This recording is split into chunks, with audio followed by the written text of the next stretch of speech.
Hello, what's going on? Welcome, Calvary Chapel, Romaland, and U-Turn for Christ. So blessed to be with you to share this morning's devotional, and we're going to be reading out of 2 Corinthians chapter 12, verses 7 through 10. Paul the Apostle writing the letter to the Corinthians, and he writes this experience. He says, "At least I should be exalted above measure by the abundance of the revelation." He says, "A thorn in the flesh was given to me, a messenger of Satan to buffet me, lest I should be exalted above measure."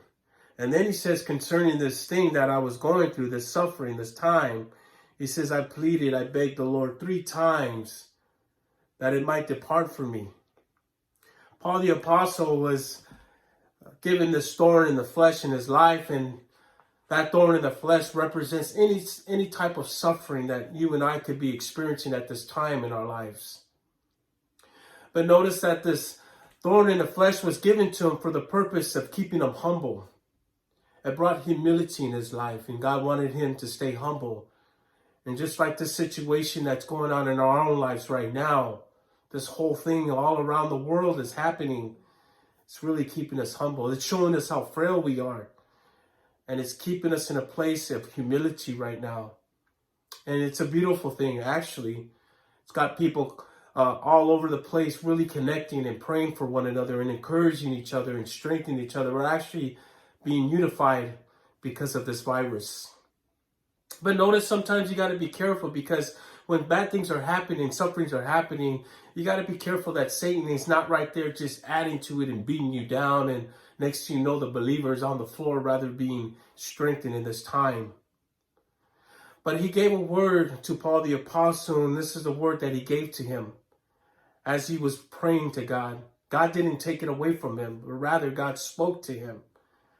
And this is what he said: "My grace is sufficient for thee. My grace is sufficient for you, Paul. And my strength is made perfect in your weaknesses."